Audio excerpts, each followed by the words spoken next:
So kind.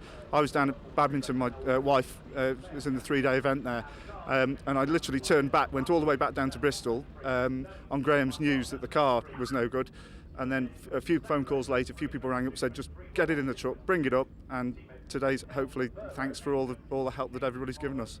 But the race was interesting. I mean, you'll see on the film that David Mason spins in front of me, and I miss him by inches. So otherwise I could have probably had a go at Chris, but I had a brake problem at the end as well. So I mean, it was an eventful race. I'm lucky to finish, really.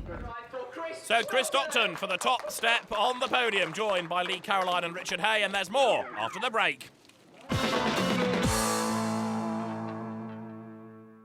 Back here at Croft, the cars taking to the grid for the second race of the weekend. This is the longer of the two. It runs for 10 laps, and Chris Stockton, by dint of winning the earlier race, lines up on pole position. Second on the grid is Lee Caroline. Richard Hay and Ben Samuelson share row 2. Can Ben Samuelson make another of his lightning starts like he did in race 1? Away they go. Yes, he can. Here it starts in the purple car. Ben Samuelson storms away. A pretty slow start by Chris Stockton. And down now towards the first corner at Clairvaux. It is Samuelson in the lead. Richard Hay is second. Lee Caroline is third. The rest of them file through. We're on board now with Charlie Kemp. That's Tim Hood ahead, and ahead of Hood is Pete Osborne. Chris Stockton trying to make a bit more progress after his poor start. He had a gearbox-related problem in race 1. Is he going to be able to recover from that in race 2? Heading now up towards Tower. Heading into Tower for the first time. Hey, on the inside of Samuelson, he's going to go through. Yes, and so's Lee Caroline. Ben Samuelson tries to close the door, and Lee Caroline says, oh, no, you don't, I'm coming through. Richard Hay leads, but Caroline goes after him now. Coming through the Jim Clark S's for the first time. It's Hay from Caroline, then Samuelson is third. Fourth is Darren Dowling. Fifth place, Philip Keane. Sixth, Chris Stockton. And seventh, there is David Mason.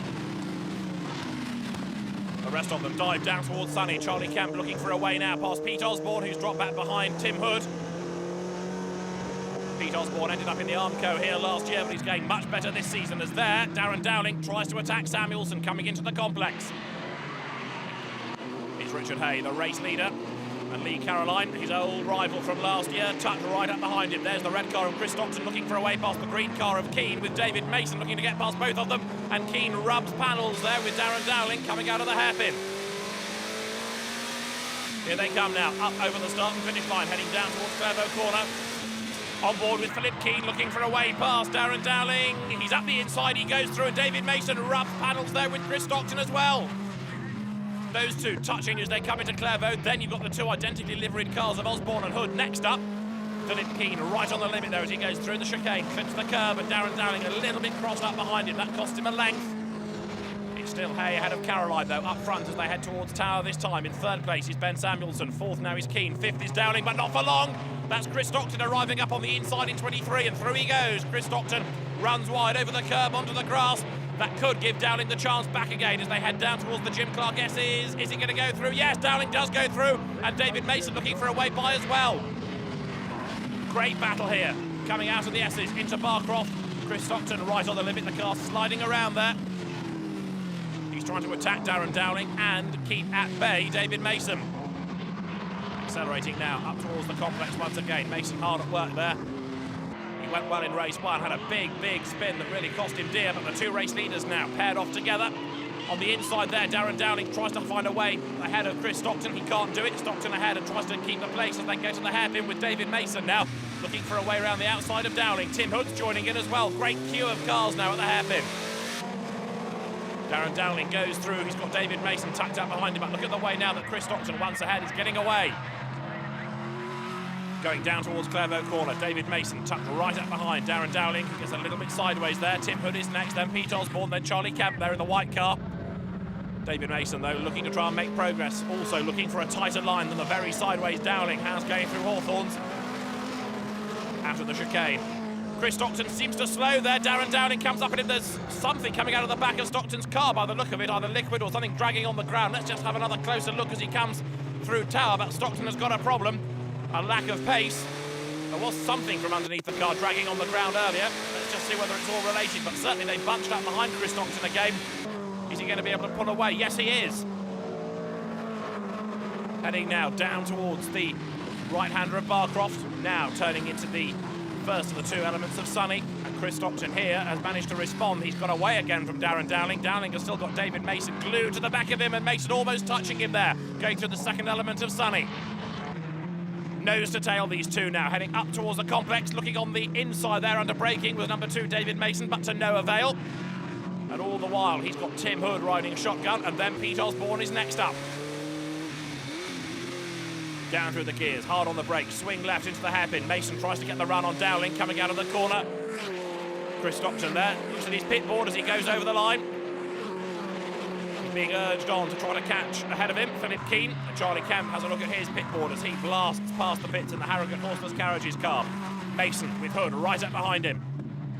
The two of them, nose to tail, swinging through Hawthorne. David Mason trying to attack Darren Dowling still, but also keep a rather sideways Hood behind him. Two of them accelerating now out of the chicane, heading up towards Tower. Now, is this going to be a chance for David Mason to find a way past Darren Dowling, or is Tim Hood going to get the pair of them? Mason does have a look on the inside, and this time he's going to make it stick. I think they're side by side into the corner. David Mason's got the better line. Darren Dowling gets sideways again.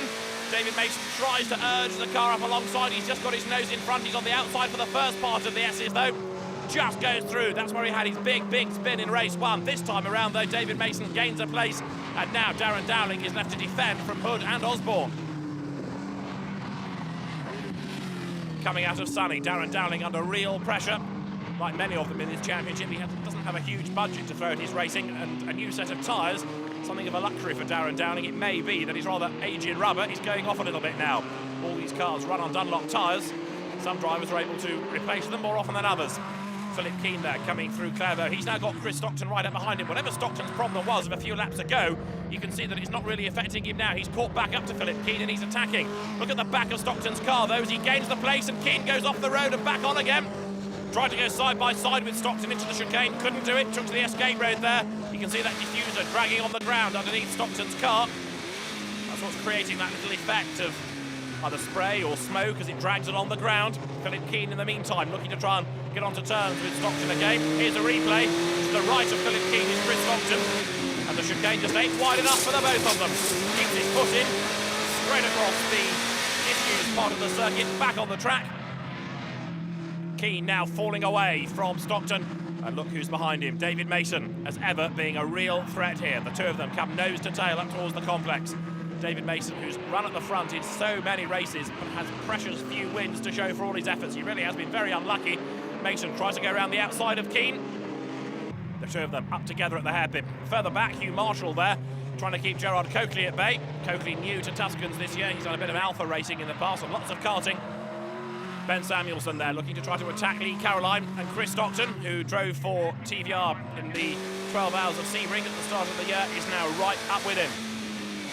On board with Tim Hood, coming now down towards the first corner at Clairvaux. Tim Hood has lost out to Pete Osborne, who's managed to get ahead of him out of Hawthorne. This is the race leader. We've seen precious little of him, but Richard Hay dominates up front. Lee Caroline in second, being caught by Samuelson, who's being caught by Stockton, who dives up on the inside and he goes through. Chris Stockton, the man from Chester, recovering after that initial delay. He's managed to catch up with the rest and he's now passing them. He goes past Ben Samuelson. Ben tries to come back at him as they go now through the Jim Clark S's, right on the limit, the pair of them. The car's drifting over the edge of the road onto the concrete there. Stockton, ex-Formula Ford racer, ex-Legends racer, comes into Sunny far too quickly, far too deep, runs wide, and Ben Samuelson profits from that. There may have been a touch between them, but Samuelson goes by and he's now back up into third place. Is that the end of the story, or can Chris Stockton have another go here? Ben Samuelson heading for the podium, maybe. He's a pretty garrulous chap, Ben. He's going to be delighted, I think, if he is on the podium. He'll have a lot to say for himself afterwards, as there is Philip Keane ahead of Mason, but running wide. David Mason gets the jump on him now, going up to the hairpin. Can he go right the way around the outside? Both braking as late as possible. David Mason stands his ground on the outside line, floors the throttle, runs up towards the start line, and now Mason is ahead at long last of Philip Keane. Ben Samuelson there, going through in third place, still fending off Chris Stockton. That bit of diffuser still dragging along behind him. Ben Samuelson now accelerating his way, right, then left, through the chicane, over the old start and finish line, and then up towards Tower. Chris Stockton not that far adrift. These two holding one another up now by battling. That's enabled Lee Caroline to pull away, and Caroline catching Richard Hay, although in this, the 5th Tuscan race of the season, Caroline yet to score a win, and I don't think he's going to do it in this race either. It looks as though Richard Hay has built up just enough of an advantage. The Mason and Keane battle turning there through the S's. Through Barcroft comes Ben Samuelson. Chris Stockton has not given up yet. The race 1 winner wants to be on the podium in race 2. If he can gain 1 place off Ben Samuelson, he'll be there. This is the last lap, so Chris Stockton there hard at work, arm twirling as the car runs a little bit wide out to Sunny. He's really now very determined to get past Ben. Bit of smoke in the background there going down to the S's as Richard Hay comes up to the complex. Lee Caroline being caught by Ben Samuelson. Richard Hay, though, he won at Donington. He's going to win for the 2nd time this season, coming out of the hairpin. Richard Hay guns the engine, blasts up to the line. Richard Hay wins at Croft in race 2 in the Carlube TVR Challenge. In 2nd place over the line, Lee Caroline. A delighted 3rd is Ben Samuelson. And finishing in 4th place is Chris Stockton. But this is Tim Hood with a problem. Tim Hood limping up to the hairpin. And he's got no drive by the sound of it. He's also, I was going to say, have a flat tyre. It's not so much the tyre that's flat, but something seriously wrong with the front of the car. Tim Hood limps up towards the line. Maybe it's a suspension problem that Tim Hood has suffered, but either way, that car limps to the line and he finishes in 10th place after all that hard work. Richard Hay, though, takes a 2nd win of the year from Lee Caroline, with Ben Samuelson making it onto the podium. I mean, if we'd pushed much harder, I think we'd have destroyed the tyres. That was one of the concerns in the first race, was we worked the tyres so hard and it was so physical and competitive that unfortunately we did quite a bit of damage to the tyres. So we wanted to try and look after them as best we could. That race was a little bit longer than the first one, so that was the idea, get a gap and then see if we could keep it there rather than keep trying to push. I kept seeing Ben in my mirror and thought, what's happening? Where's he coming from? But he held off Chris Stockton by the looks of things. It was a good race. Oh, absolutely fantastic. It was a lot of fun from where I was sat. Huge fun. I mean, really, the car's a fantastic car. We don't throw lots of money at it, and we have 1996 era dampers and an old diff and things like that. But the lads put a beautiful, reliable car for me together, touch wood. And I know I can lean on it really hard, and that Steve will have just bolted it together beautifully. And there's a lot of work been done. We didn't buy a new diff for it on Friday. We rebuilt the old one and such like. So it's been an amazing weekend and just great. I have a lot of help. Even my teammate was advising me what to do with tyres just beforehand, so I felt it was only polite to let him through into tower on the first lap because he's been quicker than me all weekend. What was slightly more irritating was that Lee went straight with him, which you'll probably see from the footage. I was quite surprised at and had the jink to get out of the way. So this is how the championship looks after 3 rounds. Richard Hay has a 3-point advantage over Lee Caroline. Philip Keane's 3rd ahead of David Mason, with Chris Stockton and Ben Samuelson rounding out the top 6.